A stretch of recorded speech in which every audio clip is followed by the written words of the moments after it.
Assalamu alaikum wa rahmatullahi wa barakatuh, mes frères et sœurs. Aujourd'hui, nous allons parler de la vie du compagnon Salman al-Farisi. Salman fait partie de notre famille. Parole du prophète Mohammed sallallahu alayhi wa sallam. La vie de ce compagnon, radiallahu anhu, fut une véritable et inlassable quête de la vérité. C'est l'histoire d'une âme passionnée et assoiffée de Dieu, qu'elle chercha à travers plusieurs cultes et religions avant de le trouver dans l'islam, la dernière et ultime vérité. Dans un récit émouvant, Salman nous raconte lui-même les péripéties de son cheminement spirituel qui le mena vers le prophète de l'islam, alayhi salatu wassalam, dont il devient un des plus fidèles compagnons. Voici ce que dit Salman. J'étais un persan originaire d'Ispahan. Notre village s'appelait Jayyan. Mon père était un des notables du village et un des hommes les plus en vue par leur richesse et leur connaissance dans la religion de Zoroastre. Moi-même, j'étais un adepte de la religion des mages adorateurs du feu et j'avais tellement de ferveur pour cette religion qu'il m'arrivait de rester des heures durant devant le feu sacré pour attiser ses flammes à chaque fois qu'il risquait de s'éteindre. Mon père possédait à quelques kilomètres de notre village une ferme qui lui procurait beaucoup de richesses. Il entretenait lui-même cette ferme et y allait plusieurs fois par mois. Un jour, ne pouvant y aller, il me chargea de cette tâche. Sur mon chemin, je vis une église chrétienne où on célébrait le culte chrétien. C'était la première fois que je voyais une église chrétienne car mon père m'empêchait de sortir de notre village. Ma curiosité était telle que j'entrai à l'intérieur de l'église pour écouter les chants des fidèles. Leurs prières m'attirèrent et je me suis dit que cette religion était meilleure que la mienne. Je restais donc avec eux jusqu'au soir, oubliant et mon père et la tâche dont il m'avait chargé. Je sentis que cette religion m'attirait et me fascinait. Je demandai à ses adeptes d'où elle venait. On me répondit de Damas. Une fois la nuit tombée, je revins chez moi où je trouvais mon père très inquiet à mon sujet. À sa question de savoir ce que j'avais fait, je répondis que j'avais fait la découverte d'une religion meilleure que la nôtre et que ceci m'avait amené à entrer dans l'église où les adeptes de cette religion faisaient leurs prières et à rester avec eux jusqu'à oublier d'aller à la ferme.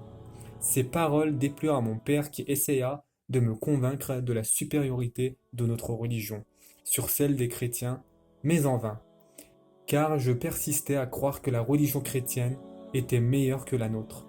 Alors, en désespoir de cause, et craignant que je n'abandonne ma religion pour celle des chrétiens, il m'enchaîna dans une chambre pour que je ne puisse sortir. Or, je réussis à transmettre un message aux chrétiens leur disant que j'avais embrassé leur religion et que je voulais partir à Damas. Je les priais donc de m'informer du départ de la prochaine caravane pour Damas, afin que je parte avec elle. Quelques jours après, on vint m'informer de me tenir prêt au départ. Je me débarrassai donc de mes chaînes et m'enfuis en cachette de la maison pour rejoindre la caravane en partance pour la Syrie. Là-bas, j'ai demandé aux chrétiens de m'indiquer où se trouvait le plus grand de leurs prêtres. Ils me répondirent que c'était l'évêque qui officiait à la grande église. J'allais le trouver et lui demandai la permission de rester dans son entourage et de le servir à condition qu'il m'apprenne les enseignements du christianisme. Il accepta et me permit de demeurer avec lui. Je me rendis compte, quelque temps après, combien cet évêque était mauvais. Il n'hésitait pas à accaparer les aumônes destinées aux pauvres et à les garder pour lui. À cause de son comportement, je me mis à le haïr et à le mépriser.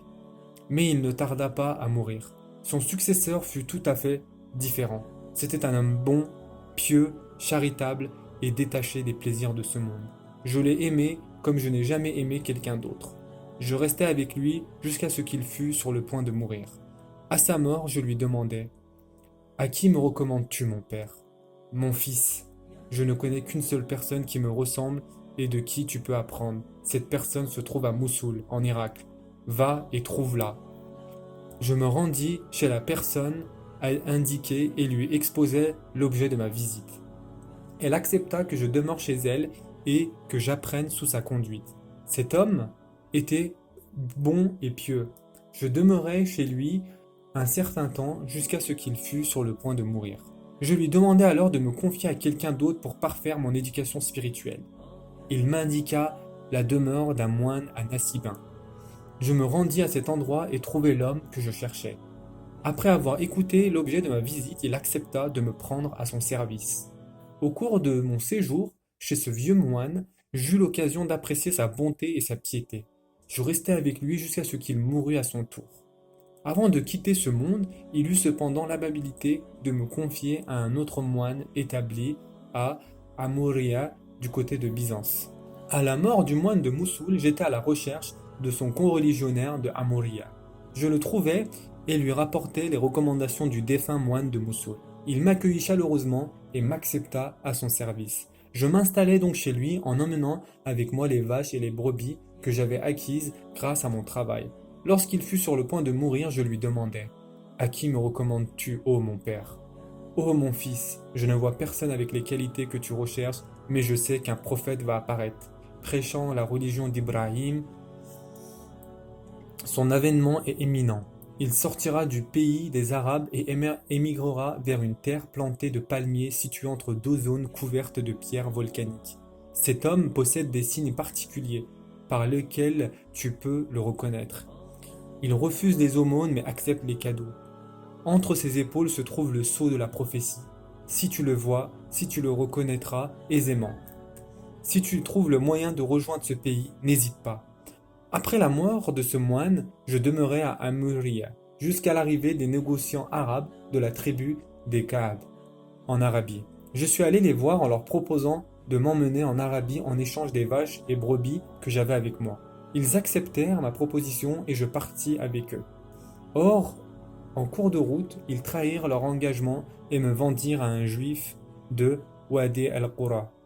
Je restai chez lui jusqu'à ce qu'un de ses cousins des Benu Quraïda vienne lui rendre visite et m'achète pour me prendre à son service. C'est ainsi que je parvins à Médine. L'homme qui m'avait acheté possédait une palmeraie à Yesrib. J'étais chargé de son entretien. Un jour, alors que j'étais sur le sommet d'un palmier, j'entendis mon maître, assis dans le jardin, discuter avec un de ses cousins. Ce dernier lui disait: Maudits soient les Benu Ghaliya, les Haus et les Khazraj. Ils se sont rassemblés à Roubaix autour d'un homme venu de la Mecque qui prétend être prophète. En écoutant ces paroles, je me mis à trembler et faillis tomber sur mon maître assis sous le palmier. Je descendis précipitamment de l'arbre en demandant à l'homme de répéter ce qu'il venait de dire. Mon audace déplut à mon maître qui me donna un coup de poing en me disant: Ceci ne te concerne pas, retourne à ton travail. Je remontai sur le palmier et repris mon travail. Le soir venu, je pris avec moi une quantité de dattes que j'avais pu économiser et je partis à la recherche du messager de Dieu, sallallahu alayhi wa sallam. Arrivé à Roubaix, où celui-ci s'était établi, je le trouvai avec un groupe de ses compagnons. Je me suis assis à lui, je me suis adressé directement à lui en ces termes. J'ai appris que tu étais un saint homme et que tes compagnons sont étrangers à cette ville et ont besoin d'aide. Voici de la nourriture que j'envisageais de donner en aumône, je crois que vous en avez besoin plus que d'autres. Le prophète sallallahu alayhi wa sallam avança le sac de dattes vers ses compagnons et leur dit: Mangez. Quant à lui, il s'abstint de manger. Voyant cela, je me suis dit: voilà un premier signe. Après son déplacement de Roubaix à Médine, je revins voir le messager de Dieu sallallahu alayhi wa sallam, en apportant avec moi une autre quantité de dattes que j'avais économisées sur mes parts. Je lui dis: j'ai remarqué que tu ne mangeais pas les aumônes, c'est pourquoi je t'ai apporté cette quantité de dattes comme cadeau. Il en mangeant cette fois et invita ses compagnons à en faire de même. Je fus réjoui par ce geste et me suis dit: par Dieu, il mange ce qui lui est offert comme cadeau, c'est le deuxième signe. Quelque temps après, je revins le voir alors qu'il était à Al-Baqi pour l'enterrement d'un de ses compagnons. Je le vis assis, drapé de deux manteaux, au milieu de ses compagnons. Je le saluai et il me rendit mon salut. Je me mis alors à regarder le haut de son dos dans l'espoir de voir le sceau de la prophétie, ce qui attira son attention. Devinant ma pensée, il ôta l'un de ses manteaux et je vis entre ses épaules le fameux sceau de la prophétie tel que décrit par le vieux moine. Je l'entourai de mes bras et l'embrassai en pleurant. Il m'invita à m'asseoir et me demanda de lui relater les péripéties vécues avant ma venue à Médine. À la fin de mon récit, il me souhaita la bienvenue et m'accueillit parmi ses compagnons. À partir de ce jour, je devins un des familiers des cercles d'enseignement du messager de Dieu sallallahu alayhi wa sallam. Je ne le quittais plus. Cependant, n'étant pas encore affranchi de l'esclavage, je ne pus assister aux batailles de Badr et Uhud.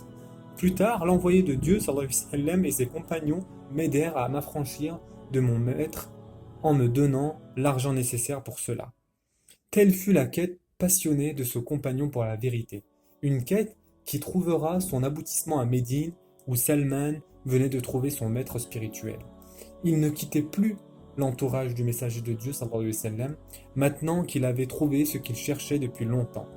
Depuis qu'il avait tout abandonné dans ce bas monde pour écouter les appels de la vérité et suivre la quête de son âme. À Médine, il sera le compagnon inséparable d'Ebu Darda, un autre disciple du prophète sallallahu alayhi wa sallam. Il habitera chez lui et partagera avec lui sa vie sobre et ascétique. Les deux hommes étaient célèbres pour leur détachement des plaisirs de ce monde et leur piété.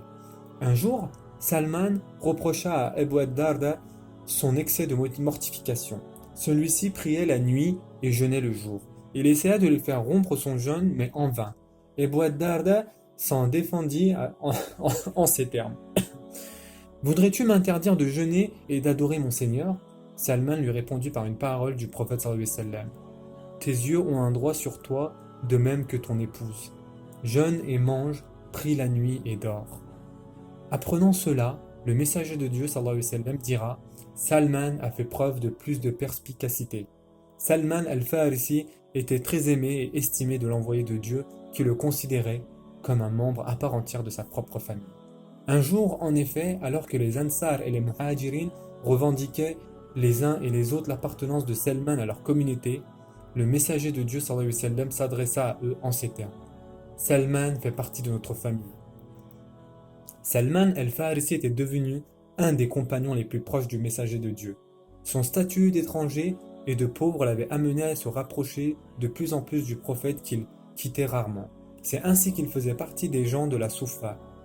Ces pauvres parmi les musulmans qui habitaient une aile de la mosquée et passaient leur temps dans l'adoration du Seigneur. Le messager de Dieu sallallahu alayhi wa sallam pourvoyait aux besoins de ces hommes parmi lesquels se trouvait notre illustre Salman al-Farisi radiyallahu anhu.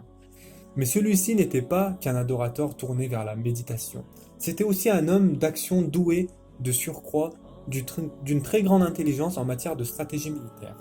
Lors de la fameuse bataille des tranchées, il donnera un magistral aperçu de son génie et de sa tactique inconnue jusque-là chez les Arabes. Ce jour-là, plus de 20 000 infidèles issus des tribus de Quraysh et de Ghatafan et dirigés par Abu Sufyan et Uyayna ibn Hisn marchèrent sur Médine, qu'ils voulurent prendre d'assaut avec la complicité des Juifs des Benu Qurayda. Jamais les musulmans ne furent confrontés à un danger d'une si grande ampleur. Ils en furent tellement surpris qu'une grande frayeur s'empara d'eux et ils en arrivèrent à succomber au désespoir. Le Coran nous a dépeint cette scène en ces termes. Sourate 33, versets 10 et 11. Quand ils vous vinrent d'en haut et d'en bas, de toutes parts, et que les regards étaient troublés et les cœurs remontés aux gorges, et vous faisiez sur Dieu toutes sortes de suppositions, les croyants furent alors éprouvés et secoués d'une dure secousse. Cette expédition des coalisés, comme l'appela le Coran, visait la neutralisation définitive du sanctuaire médinois avant que celui-ci ne se fortifie et ne propage l'islam dans la péninsule arabique. Pour arriver à ce but, les tribus arabes ameutèrent tous ceux qui étaient en mesure de combattre et qui avaient un compte à régler avec cette religion qui venait menacer leurs croyances et leurs intérêts. Les Juifs des Benu Qurayda, établis à Médine, participèrent à ce complot en prenant sur eux la tâche perfide d'attaquer les musulmans de l'intérieur. Le messager de Dieu sallallahu alayhi wa sallam rassembla alors ses compagnons et se concerta avec eux sur l'attitude à adopter en ces circonstances exceptionnelles. La décision fut prise à l'unanimité de résister aux coalisés et de soutenir leur siège. Mais comment? Et avec quels moyens? La question taraudait l'esprit du messager de Dieu sallallahu alayhi wa sallam et de ses compagnons. Il est vrai que c'était la première fois que les musulmans se trouvaient confrontés à un siège. D'habitude, les batailles se déroulaient en plein air avec l'avantage qu'avaient les deux adversaires de se déployer et de se mouvoir comme bon leur semblait. Là, Un seul adversaire pouvait se permettre ce luxe. Quant à l'autre, il n'avait d'autre choix que de se trouver acculé à se défendre. Alors que le messager de Dieu sallallahu alayhi wa sallam réfléchissait aux moyens à entreprendre pour défendre la ville, un homme à la taille longue et aux cheveux touffus se présenta à lui et lui dit: Ô messager de Dieu, la ville est bien protégée sauf certains endroits par où l'ennemi peut s'infiltrer et nous surprendre. Je crois qu'il serait plus prudent que nous creusions des tranchées en ces endroits afin d'empêcher les assaillants d'arriver jusqu'à nous. C'est ainsi qu'on faisait chez nous en Perse. Le messager de Dieu sallallahu alayhi wa sallam approuva cette idée très lumineuse et donna l'ordre de la mettre en œuvre. Aussitôt, les musulmans se mirent à creuser avec un enthousiasme et une volonté extraordinaires. L'homme en question n'était autre que notre compagnon Salman al-Farisi radiallahu anhu. L'idée qu'il proposait au prophète sallallahu alayhi wa sallam était inconnue jusque-là chez les Arabes. Elle allait surprendre les coalisés et les désarçonner en les obligeant à abandonner leur funeste projet. Les compagnons se mirent donc à creuser des tranchées afin de dissuader les ennemis d'attaquer leur ville. Le messager de Dieu sallallahu alayhi wa sallam lui-même se mit à la tâche. Au cours des travaux, certains compagnons découvrirent une roche épaisse et dure qui les empêchait de creuser davantage. Ils tentèrent de la casser, mais sans succès. Celle-ci semblait très solide. Salman s'en alla voir le prophète sallallahu alayhi wa sallam pour lui demander l'autorisation de contourner cet obstacle un peu plus loin. L'envoyé de Dieu retourna avec son compagnon vers l'endroit indiqué et jeta un coup d'œil sur la roche. Il se fit apporter ensuite une pioche et demanda à ses compagnons de s'éloigner des éventuels éclats qui pouvaient s'en dégager. Il saisit alors la pioche de ses deux mains bénies, prononça le nom de Dieu et donna un grand coup sur la roche qui se fissura et dégagea des étincelles, ainsi qu'une vive lumière qui se propagea à l'horizon. Salman témoignera qu'il a vu cette lumière éclairer les extrémités de Médine et le messager de Dieu de s'écrier: Dieu est grand, on m'a donné les clés de la Perse. Je viens de voir les palais de Hira et les villes de Khosrow éclairées en ma communauté conquérante. Il donna un autre coup de pioche et la roche se fissura davantage. Une autre lumière s'en dégagea et se propagea à l'horizon. Le messager de Dieu sallallahu alayhi wa sallam s'écria de nouveau: Dieu est grand, on m'a donné les clés de l'empire byzantin. Je viens de voir les palais muges éclairés et ma communauté conquérante. Au troisième coup, la roche s'effrita et une lumière très vive s'en dégagea, suscitant les cris de louange et de bénédiction des musulmans. Le prophète sallallahu alayhi wa sallam les informa qu'il venait de voir les palais de Damas, de Sanaa et de l'Abyssinie éclairés et sa communauté conquérante. Les musulmans, ajoutera Salman radiallahu anhu, crièrent avec une grande ferveur: Voilà ce que nous a promis Dieu ainsi que son messager. Dieu et son messager tiennent parole. Notre compagnon Salman radiallahu anhu vivra longtemps. Il verra l'islam conquérir l'empire perse, les possessions byzantines en Égypte et en Syrie et porter l'étendard du Tawhid, l'unicité divine, dans toutes les contrées du monde. Mieux encore, il sera lui-même le gouverneur d'Al-Madian, une ville de l'empire perse. Mais n'anticipons pas les choses et restons encore à Médine où les musulmans venaient de terminer de creuser les tranchées. En arrivant devant la ville qu'ils voulaient prendre d'assaut, les coalisés restèrent figés en voyant ce moyen de défense inconnu jusque-là parmi les Arabes. Ils avaient beau essayer de trouver une faille dans le système de défense de la ville, mais en vain. D'autant plus que les Juifs des Benu Qurayza sur lesquels ils comptaient pour les aider de l'intérieur avaient fini par se désister. Alors, en désespoir de cause, après un mois de siège et une nuit de violentes tempêtes qui souleva leurs tentes et dispersa leurs hommes et leurs montures, Ebu Sufyan et Huyayna ibn Hisn, les deux chefs de l'expédition, décidèrent de lever le siège et de se retourner à la Mecque. Le profil bas et l'arrogance écorchée, bien sûr. Après la mort de l'envoyé de Dieu sallallahu alayhi wa sallam, Salman radiallahu anhu fut l'objet du respect et de la considération de tous les califes. Sous le califat de Omar radiallahu anhu, on lui confia le poste de gouverneur d'El-Médiane, dans la province de Perse, qu'il connaissait si bien qu'il en était originaire. Mais cette fonction officielle n'était pas pour plaire à Salman, à qui le messager de Dieu avait appris à mépriser ce bas monde et à ne pas se laisser tenter par ses ornements. Il refusa donc le poste. Mais Omar radiallahu anhu avait aussi ses raisons. Il ne voulait confier le poste de gouverneur qu'à ceux qui l'avaient confiance, c'est-à-dire ceux qui étaient dignes. Il insista pour que Salman radiallahu anhu accepte ce poste. Hisham ibn Hassan rapporte que le salaire de Salman était de 5000 dirhams. Mais celui-ci n'en prenait rien et préférait manger les fruits de son labeur. Mieux encore, il ajouta qu'on le voyait s'adresser à 30 000 personnes assis sur la moitié d'un drap et portant l'autre comme habit. Notre compagnon parlait de lui-même en disant: j'achète pour 1 dirham des joncs, je les tresse, en fais des paniers puis les revends à 3 dirhams. Je garde un seul dirham des ventes pour en acheter d'autres joncs. J'en donne un en aumône et je dépense le troisième pour subvenir aux besoins de ma famille. J'aurais toujours agi ainsi si Omar radiallahu anhu ne me l'avait pas interdit. Ainsi était Salman radiallahu anhu et ainsi l'avait formé l'école du prophète sallallahu alayhi wa sallam. Un jour, alors qu'il était toujours gouverneur, il rencontra un voyageur venant de Damas qui portait des sacs contenant des figues et des dattes. Voyant l'aspect très modeste de Salman radiallahu anhu, l'homme crut avoir affaire à un portefaix ou à un pauvre soucieux de gagner quelques pièces en portant des charges. Il appela donc Salman radiallahu anhu et lui dit: porte-moi ceci. Salman radiallahu anhu s'exécuta sans rien dire. En cours de route, ils rencontrèrent des gens que Salman radiallahu anhu connaissait. Il les salua et ceux-ci lui rendirent son salut en ces termes: que la paix soit sur toi, ô émir. Le voyageur crut à une plaisanterie, à une méprise ou à toute autre chose, sauf à ce que son porteur soit émir. Mais au fur et à mesure que les gens saluaient Salman radiallahu anhu en l'appelant émir, il sentit une certaine gêne l'envahir et il devint tout confus. Il comprit alors qu'il avait affaire au gouverneur d'El Médiane en personne. Ne sachant comment s'excuser, il pria Salman radiallahu anhu de le laisser reprendre sa charge, mais celui-ci refusa et insista pour la porter à destination. La piété et l'ascétisme de cet homme étaient tels qu'il était difficile de le dissocier du plus modeste de ses administrés.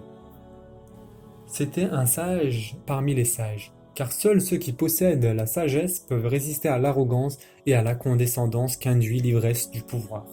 Omar radiallahu anhu, qui avait une bonne connaissance de la nature humaine, ne s'y trompa pas en lui confiant la responsabilité de la province d'El Médiane. Sous son gouvernement, cette ville, nouvellement conquise, prospérait et l'islam s'y propagea à une vitesse extraordinaire. Sa sagesse, sa justice et sa piété y étaient pour beaucoup dans la propagation de l'islam en Perse. Et les jours passèrent, notre pieux compagnon devenu un véritable vieillard, aux cheveux et à la barbe blanchis par le temps, s'apprêtait à rejoindre le bien-aimé Mohammed sallallahu alayhi wa sallam et ses compagnons dont l'absence lui pesait. Et pourtant, le voilà qu'il pleurait sur son lit de mort. À Saad, qui lui demandait les raisons de son chagrin, alors que le messager de Dieu sallallahu alayhi wa sallam est mort satisfait à son égard, il répondit: par Dieu, je ne pleure pas parce que je crains la mort ou parce que j'aime la vie, mais je me suis souvenu de ce que le messager sallallahu alayhi wa sallam nous a dit. Que chacun de vous prenne de la vie ce que prend un voyageur comme provision.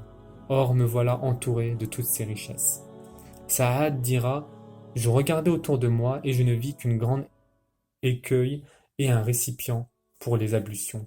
Le jour de sa mort, il appela son épouse et lui dit: apporte-moi le dépôt que je t'ai confié. Il s'agissait d'un sac contenant du musc qu'il gardait précieusement depuis de nombreuses années avec l'intention d'en être lavé le jour de sa mort.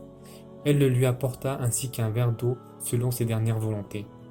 Il prit le musc, le versa dans le verre d'eau et le mélangea avec ce doigt. Ensuite il tendit le verre à son épouse en lui disant: répands le musc autour de moi, car je vais recevoir des créatures de Dieu qui ne mangent pas de nourriture mais aiment le parfum. À la fin, il la pria de fermer la porte et de le laisser seul. À son retour, il était déjà mort. La quête passionnée de cette âme venait de trouver son aboutissement final après un long parcours fait de privations et de sacrifices en ce bas monde. Sourate 90, versets 27 à 30. Ô toi, âme apaisée, retourne vers ton Seigneur, satisfaite et agréée. Entre donc parmi mes serviteurs et entre dans mon paradis.